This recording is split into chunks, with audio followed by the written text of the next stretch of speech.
ঈদের দিন আমি সবচেয়ে সহজ রেসিপিতে যেভাবে সেরা স্বাদের গরুর মাংস রান্না করি সেই রেসিপি আজকে আপনাদের সাথে শেয়ার করছি। না আছে কষানোর ঝামেলা, না আছে বাগার দেওয়ার ঝামেলা। শুধু পেঁয়াজ বেরেস্তা করে নিতে হবে। আর পেঁয়াজ বেরেস্তা করার জন্য আমি এখানে সয়াবিন তেল এবং সরিষার তেল দুটোই ব্যবহার করেছি। পেঁয়াজ বেরেস্তা হয়ে আসলে চুলা বন্ধ করে নামিয়ে নিতে হবে।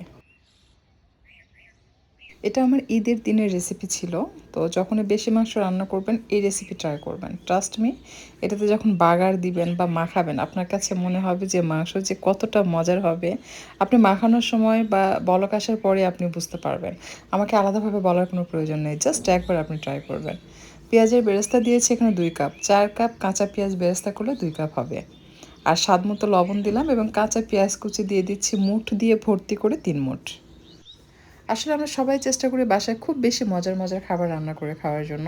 এতে করে যেটা হয় যে সব খাবার কিন্তু আমাদের মুখে ধরে না। আমি এখানে 10 টেবিল চামচ আদা রসুন বাটা দিয়েছি 5 কেজি গরুর মাংসের জন্য। কেউ চাইলে খাসির মাংস কিন্তু সেম রেসিপি ফলো করে রান্না করতে পারবেন, অথবা মুরগির মাংস। আর এখন আমি অ্যাড করছি আমার হোমমেড গুঁড়া মশলা। প্রথমে দিয়ে দিচ্ছি মরিচের গুঁড়া, এটা ভাজা মরিচের গুঁড়া। এটা বেশ স্পাইসি। যারা ঝাল কম খেতে পছন্দ করেন তারা কম দিবেন, যেহেতু আমরা একটু স্পাইসি খাবার খেতে পছন্দ করি তাই আমি 2 মুঠ পরিমাণ মরিচের গুঁড়া দিয়েছি। আর ধনিয়ার গুঁড়া এটা দিয়ে দিচ্ছি আমি 1 মুঠ পরিমাণ। 5 কেজির জন্য সব গুঁড়া মশলা আপনি 1 মুঠ করে দিবেন, তাহলেই হবে। জিরার গুঁড়া আমি দিয়ে দিচ্ছি, এটাও 1 মুঠ পরিমাণ। আর সেই সাথে দিয়ে দিচ্ছি হলুদের গুঁড়া, এটা জাস্ট 2 টেবিল চামচ বা তার থেকে কম, খুব বেশি দেওয়া যাবে না। হলুদের গুঁড়া বেশি দিলে কিন্তু খাবারের স্বাদ নষ্ট হয়ে যায়। গরম মশলা 1 মুঠো দেওয়া যাবে না, যেহেতু একেবারে কড়া এটা। সো আমি এখানে 2 টেবিল চামচের মতো গরম মশলা গুঁড়া দিয়েছি। 1 টেবিল চামচের মতো সাদা কালো গোলমরিচের গুঁড়া দিয়েছি, আর সরিষার তেল দিলাম। সরিষার তেল সহ হোমমেড সব মশলা অনলাইনে পারচেস করতে চাইলে নিচের দেওয়া হোয়াটসঅ্যাপ নাম্বারে যোগাযোগ করবেন। বাংলাদেশের যে কোনো প্রান্ত থেকে আপনারা এটা পারচেস করতে পারবেন। আর এই পর্যায়ে দিয়ে দিচ্ছি 5 কেজির জন্য 2টা বস মশলা। আর সেই সাথে দিয়ে দিচ্ছি গরম মশলা। গরম মশলার মধ্যে রয়েছে কাবাব চিনি, সাদা গোলমরিচ, কালো গোলমরিচ, সাদা এলাচ, কালো এলাচ, 3টি স্টার এনিস মশলা, দারুচিনি, জয়ত্রী, শুকনো মরিচ এবং জয়ফল। আমি বড় সাইজের একটি জয়ফল নিয়েছি। জয়ত্রীগুলো হাতের মধ্যে নিয়ে ভেঙে গুঁড়া করে দিচ্ছি।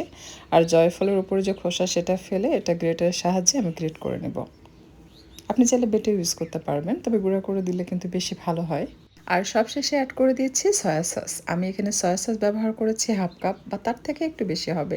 এরপর জাস্ট হালকা হাতে মিশিয়ে দিচ্ছি। এভাবে কাঠের খুন্তি বা যে কোনো কিছুর সাহায্যে নাড়াচাড়া করা আসলে কঠিন, কারণ 5 কেজি মাংস আপনি চাইলে হাত দিয়ে মেখে নিতে পারবেন। আমি হাত দিয়ে মেখে নিচ্ছি না, জাস্ট খন্তার সাহায্যে এটাকে আলতোভাবে মিক্স করছি। কারণ এটা চুলায় বসানোর পর যখন বলক আসবে এটার যে অ্যারোমা পুরো বাসায় ছড়িয়ে পড়ে। শুধু বাসা না, এটা বাইরেও চলে যায়। এটা এতটাই সুন্দর, মানে এটার অ্যারোমা আসলে আমি বলে বোঝাতে পারবো না। আপনারা যখন রান্না করবেন তখন এর অ্যারোমাতে আপনারা নিজেরাই মুগ্ধ হয়ে যাবেন। ইতিমধ্যে আমি 2 টেবিল চামচ রাঁধুনি মশলা অ্যাড করেছি। আর যখন বলক আসবে, ও মাই গড, কি যে ঘ্রাণ! আর হ্যাঁ, রাঁধুনি মশলা যদি আপনার হাতের কাছে আপনি না পান বা বাজারে খুঁজে পাচ্ছেন না, সেক্ষেত্রে আপনি চাইলে কিন্তু আমার নিচের দেওয়া হোয়াটসঅ্যাপ নাম্বারে যোগাযোগ করে রাঁধুনি মশলা, হোমমেড গুঁড়া মশলা, এমনকি বস মশলাও আপনি চাইলে নিতে পারবেন। এই রান্নার সময় বলক আসার পর আপনি একই তাপে রেখে দিবেন। চুলার তাপ কমানো বা বাড়ানোর কোনো প্রয়োজন নেই। মাঝারি থেকে একটু কম বা মাঝারি রাখবেন। তবে মাংস রান্নার সময় মাংসের পানি অবশ্যই ঝরিয়ে নেবেন।